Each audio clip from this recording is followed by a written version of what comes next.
So a few years ago, I did something really brave, or some would say, really stupid. I ran for Congress. For years, I had existed safely behind the scenes in politics as a fundraiser, as an organizer, but in my heart, I always wanted to run. The sitting congresswoman had been in my district since 1992. She had never lost a race, and no one had really even run against her in a Democratic primary. But in my mind, this was my way to make a difference, to disrupt the status quo. The polls, however, told a very different story. My pollsters told me that I was crazy to run, that there was no way that I could win. But I ran anyway. And in 2012, I became an upstart in a New York City congressional race. I swore I was going to win. I had the endorsement from the New York Daily News, the Wall Street Journal snapped pictures of me on Election Day, and CNBC called it one of the hottest races in the country. I raised money from everyone I knew, including Indian aunties that were just so happy an Indian girl was running. But on Election Day, the polls were right, and I only got 19% of the vote. And the same papers that said I was a rising political star now said I wasted $1.3 million on 6,321 votes. Don't do the math. It was humiliating. Now, before you get the wrong idea, this is not a talk about the importance of failure, nor is it about leaning in. I tell you the story of how I ran for Congress because I was 33 years old, and it was the first time in my entire life that I had done something that was truly brave, where I didn't worry about being perfect.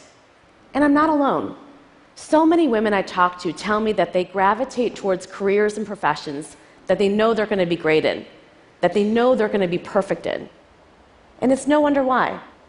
Most girls are taught to avoid risk and failure. They're taught to smile pretty, play it safe, get all A's.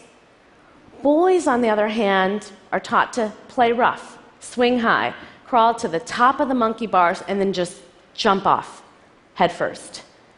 And by the time they're adults, and whether they're negotiating a raise or even asking someone out on a date, they're habituated to take risk after risk. They're rewarded for it. It's often said in Silicon Valley, no one even takes you seriously unless you've had 2 failed startups. In other words, we're raising our girls to be perfect, and we're raising our boys to be brave. Some people worry about our federal deficit, but I worry about our bravery deficit. Our economy, our society, we're just losing out because we're not raising our girls to be brave. The bravery deficit is why women are underrepresented in STEM, in C-suites, in boardrooms, in Congress, and pretty much everywhere you look. In the 1980s, psychologist Carol Dweck looked at how bright 5th graders handled an assignment that was too difficult for them. She found that bright girls were quick to give up. The higher the IQ, the more likely they were to give up. Bright boys, on the other hand, found the difficult material to be a challenge. They found it energizing. They were more likely to redouble their efforts. What's going on? Well, at the 5th grade level, girls routinely outperform boys in every subject, including math and science. So it's not a question of ability. The difference is in how boys and girls approach a challenge. And it doesn't just end in 5th grade. An HP report found that men will apply for a job if they meet only 60% of the qualifications. But women? Women will apply only if they meet 100% of the qualifications. 100%. This study is usually invoked as evidence that, well, women need a little more confidence. But I think it's evidence that women have been socialized to aspire to perfection, and they're overly cautious.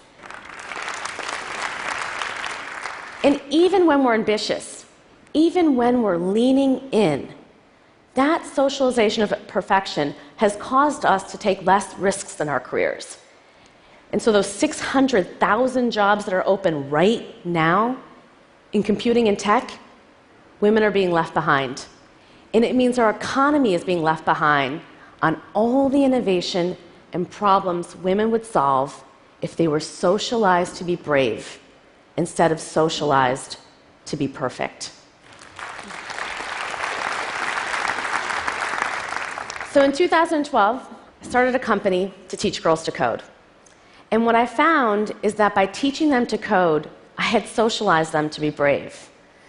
Coding, it's an endless process of trial and error, of trying to get the right command in the right place, with sometimes just a semicolon making the difference between success and failure. Code breaks, and then it falls apart, and it often takes many, many tries till that magical moment when what you're trying to build comes to life. It requires perseverance. It requires imperfection. We immediately see in our program our girls' fear of not getting it right, of not being perfect. Every Girls Who Code teacher tells me the same story. During the first week, when the girls are learning how to code, a student will call her over and she'll say, "I don't know what code to write." The teacher will look at her screen and she'll see a blank text editor. If she didn't know any better, she'll think that her student spent the past 20 minutes just staring at the screen. But if she presses undo a few times, she'll see that her student wrote code and then deleted it. She tried, she came close, but she didn't get it exactly right. Instead of showing the progress that she made, she rather showed nothing at all. Perfection or bust. It turns out that our girls are really good at coding, but it's not enough just to teach them to code. My friend Lev Bree, who's a professor at the University of Columbia and teaches Intro to Java, tells me about his office hours with computer science students. When the guys are struggling with an assignment, they'll come in and they'll say, "Professor, there's something wrong with my code." The girls will come in and say, "Professor, there's something wrong with me." We have to begin to undo the socialization of perfection, but we gotta combine it with building a sisterhood that lets girls know that they are not alone. Because trying harder is not gonna fix a broken system. I can't tell you how many women tell me, "I'm afraid to raise my hand. I'm afraid to ask a question because I don't want to be the only one who doesn't understand, the only one who's struggling." When we teach girls to be brave and we have a supportive network cheering them on, they will build incredible things. And I see this every day. Take, for instance, 2 of our high school students who built a game called Tampon Run. Yes, Tampon Run. To fight against the menstruation taboo and sexism in gaming. Or the Syrian refugee who dares show her love for her new country by building an app to help Americans get to the polls. Or a 16-year-old girl who built an algorithm to help detect whether a cancer is benign or malignant, in the off chance that she can save her daddy's life because he has cancer. These are just 3 examples of thousands of girls who've been socialized to be imperfect, who've learned to keep trying, who've learned perseverance.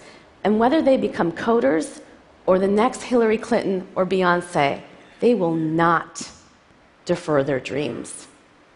And those dreams have never been more important for our country. For the American economy, for any economy to grow, to truly innovate, we cannot leave behind half our population. We have to socialize our girls to be comfortable with imperfection, and we gotta do it now. We cannot wait for them to learn how to be brave like I did when I was 33 years old. We have to teach them to be brave in schools and early in their careers when it has the most potential to impact their lives and the lives of others. And we have to show them that they will be loved and accepted not for being perfect, but for being courageous. And so I need each of you to tell every young woman you know, your sister, your niece, your employee, your colleague, to be comfortable with imperfection. Because when we teach girls to be imperfect and we help them leverage it, we will build a movement of young women who are brave and who will build a better world for themselves and for each and every one of us. Thank you.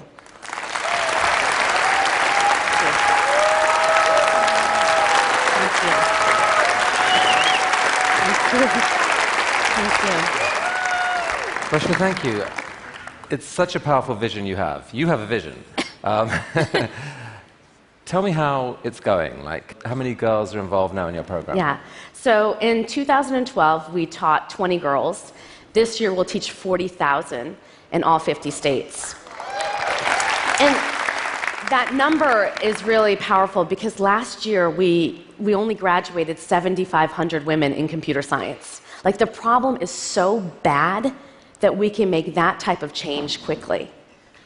And you're working with some of the companies in this room even, right, who are welcoming graduates from your program? Yeah, we have about 80 partners from Twitter to Facebook to Adobe to IBM to Microsoft to Pixar to Disney. I mean, every single company out there. And if you're not signed up, I'm going to find you. Because we need every single tech company to embed a Girls Who Code classroom in their office. And you have some stories back from some of those companies that when you mix in more gender balance in their engineering teams, that good things happen? Great things happen. I mean, I think that it's crazy to me to think about the fact that, you know, right now 85% of all consumer purchases are made by women. I mean, women use social media at a rate of 600% more than men. We own the internet. And we should be building the companies of tomorrow. And I think when companies have diverse teams and they have incredible women that are part of their engineering teams, they build awesome things. And we see it every day. 르쉬마, you saw the reaction there. You're doing incredibly important work. This whole community is cheering you on. Thank you. All power to you. Thank you. Thank you. Thank you.